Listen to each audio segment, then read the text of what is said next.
आकाशवाणी गोरखपुर से प्रादेशिक समाचार।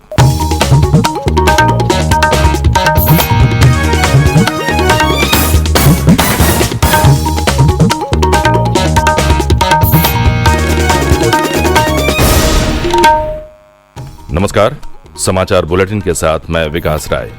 पहले मुख्य समाचार। मुख्यमंत्री योगी आदित्यनाथ ने लगातार तीसरे दिन गोरखपुर में जनता दर्शन में सुनी लोगों की समस्याएं, भूमाफिया के खिलाफ कड़ी कार्रवाई का दिया निर्देश। खेलो इंडिया यूनिवर्सिटी गेम्स की कबड्डी प्रतियोगिता के लीग मैच आज से ग्रेटर नोएडा में खेले जाएंगे। प्रदेश में अलग अलग दुर्घटनाओं में 14 लोगों की मौत, बलिया में नाव डूबने से 3 लोगों की गई जान। और मौसम विभाग ने आज से प्रदेश के विभिन्न क्षेत्रों में तेज हवाओं के साथ बूंदाबांदी का जताया अनुमान।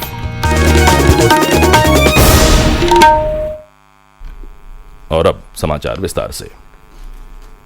मुख्यमंत्री योगी आदित्यनाथ ने लगातार तीसरे दिन कल गोरखपुर के गोरखनाथ मंदिर में आयोजित जनता दर्शन में लोगों की समस्याएं सुनी। उन्होंने संबंधित अधिकारियों को समस्याओं का समयबद्ध ढंग से निस्तारण करने का निर्देश दिया। श्री योगी ने कहा कि जनता दर्शन में आने वाले लोगों की समस्याओं के समाधान में किसी तरह की लापरवाही बर्दाश्त नहीं की जाएगी। मुख्यमंत्री ने जमीन पर कब्जे की शिकायतों को गंभीरता से लेते हुए कहा कि भूमाफिया के खिलाफ कड़ी कार्रवाई की जाए। उन्होंने ये भी कहा कि धन के अभाव में गंभीर बीमारियों से पीड़ित लोगों के इलाज में कोई बाधा नहीं आएगी। श्री योगी ने मुख्यमंत्री विवेकाधीन कोष से सभी जरूरतमंद लोगों को इलाज के लिए धन उपलब्ध कराने का निर्देश दिया। उत्तर प्रदेश ने चीनी उत्पादन में महाराष्ट्र को पीछे छोड़ दिया है। प्रदेश के गन्ना विकास एवं चीनी मिल मंत्री लक्ष्मी नारायण चौधरी ने कहा कि प्रदेश में इस सत्र में 107 लाख टन से अधिक, जबकि महाराष्ट्र में 105 लाख टन से अधिक चीनी का उत्पादन हुआ। उन्होंने कहा कि प्रदेश में 28.5 लाख हेक्टेयर भूमि पर गन्ने की खेती हुई, जो देश में किसी भी राज्य में सर्वाधिक है। हालांकि महाराष्ट्र में इसकी लगभग आधी भूमि पर ही गन्ने की खेती हुई। श्री चौधरी ने कहा कि प्रदेश में कुल 2,348 लाख टन गन्ने का उत्पादन हुआ। उन्होंने कहा कि प्रदेश सरकार ने पिछले 6 वर्षों में चीनी मिलों को 2 लाख करोड़ रुपए से अधिक का भुगतान किया है।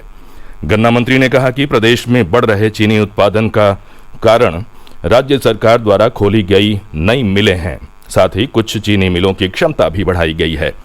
प्रदेश में कुल 157 चीनी मिलें हैं, जिनमें से 118 का फिलहाल संचालन हो रहा है। गौतम बुद्ध नगर जिले में आज से खेलो इंडिया यूनिवर्सिटी गेम्स की कबड्डी प्रतियोगिता के लीग मैचों की शुरुआत होगी।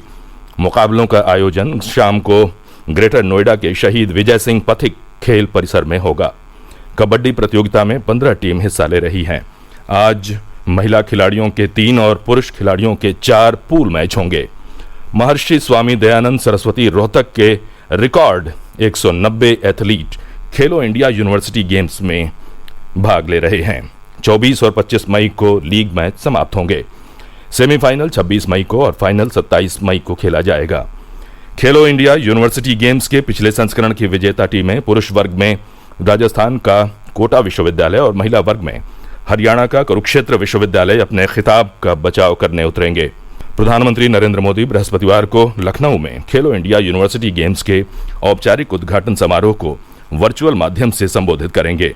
इन खेलों का आयोजन प्रदेश के 4 शहरों लखनऊ, नोएडा, गोरखपुर और वाराणसी में होगा। गोरखपुर में 27 मई से 31 मई तक खेलो इंडिया यूनिवर्सिटी गेम्स की नौकायन प्रतियोगिताएं होंगी। सभी मुकाबले रामगढ़ताल में खेले जाएंगे। प्रदेश सरकार के खेल मंत्री स्वतंत्र प्रभार गिरीश चंद्र यादव इस संबंध में तैयारियों का जायजा लेने कल गोरखपुर पहुंचे। उन्होंने रामगढ़ताल का सघन निरीक्षण किया और अधिकारियों के साथ बैठक कर आवश्यक दिशा निर्देश दिए। इस दौरान अपर मुख्य सचिव खेल नवनीत सहगल भी उपस्थित रहे। खेल मंत्री ने कहा कि खिलाड़ियों और दर्शकों को किसी भी तरह की असुविधा नहीं होनी चाहिए। उन्होंने कहा कि ऐसी व्यवस्था होनी चाहिए कि देश के विभिन्न प्रांतों से आ रहे खिलाड़ी उत्तर प्रदेश और गोरखपुर के बारे में अविस्मरणीय यादें लेकर लौटें। बैठक में अपर मुख्य सचिव खेल नवनीत सहगल ने कहा कि ये प्रतियोगिता पूरे प्रदेश के लिए शानदार अवसर है। उन्होंने कहा कि नौकायन की राष्ट्रीय प्रतियोगिता पूर्वी उत्तर प्रदेश समेत समूचे राज्य में नए खिलाड़ियों को तैयार करने का बड़ा माध्यम भी बनेगी। प्रादेशिक समाचार आप आकाशवाणी गोरखपुर से सुन रहे हैं। ये समाचार बुलेटिन हमारे YouTube channel AIR news Gorakhpur और ट्विटर हैंडल AIR न्यूज_GKP पर भी उपलब्ध है। बलिया जिले में कल गंगा नदी में नाव पलटने से हुए हादसे में 3 लोगों की मृत्यु हो गई और 4 अन्य गंभीर रूप से घायल हो गए, जिन्हें जिला अस्पताल में भर्ती कराया गया है।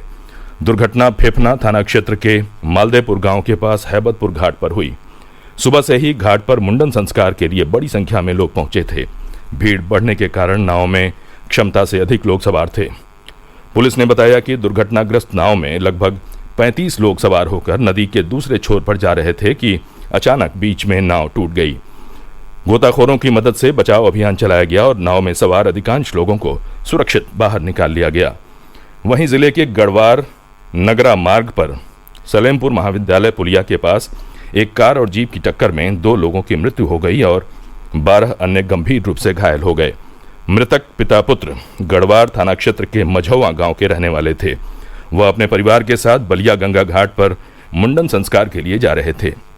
देवरिया जिले के भाट पर रानी थाना क्षेत्र के बहियारी बघेल के निकट कल कार और ट्रक की आमने सामने के से टक्कर में 5 लोगों की मौत हो गई और 3 अन्य घायल हो गए। कार सवार सभी लोग बिहार के मैरवा में उपनयन संस्कार के लिए जा रहे थे। मृतकों में 3 महिलाएं, 1 बच्ची और ड्राइवर शामिल हैं।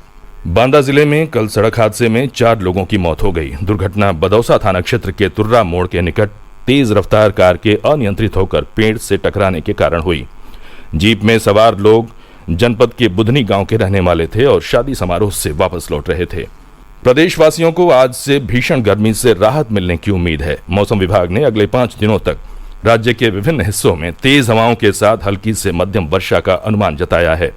मौसम पूर्वानुमान केंद्र लखनऊ के निदेशक डॉक्टर मनीष तनाकर ने बताया कि मौसम में ये बदलाव पश्चिमी विक्षोभ की स्थिति बनने के कारण हो रहा है। आज और कल प्रदेश में 1 या 2 स्थानों पर गरज चमक के साथ वर्षा होने का अनुमान है। अगले 3 दिनों में मतलब 24 से 26 मई के बीच प्रदेश में काफी जगहों पर गरज चमक के साथ वर्षा होने का भी हमारा अनुमान है। यह इसलिए है कि 23 से 26 के बीच एक पश्चिमी विक्षोभ आ रहा है, जिसके इन्फ्लुएंस में अरेबियन सी से मॉइस्चर लेडन विंड्स आएंगे और इसके चलते 24 से 26 के बीच में पूर्व और पश्चिमी उत्तर प्रदेश में अनेक स्थानों पर गरज चमक के साथ वर्षा होने का अनुमान है और इसके साथ ही तेज हवाएं चलने का भी अनुमान है। दोनों क्षेत्रों में पूर्व और पश्चिमी उत्तर प्रदेश में काफी जगहों पर विंड्स जो है या तेज हवाएं 40 से 50 किलोमीटर प्रति घंटा रफ्तार से चलने की हमारे अनुमान है।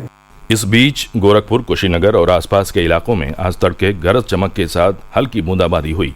और अब कुछ समाचार संक्षेप में।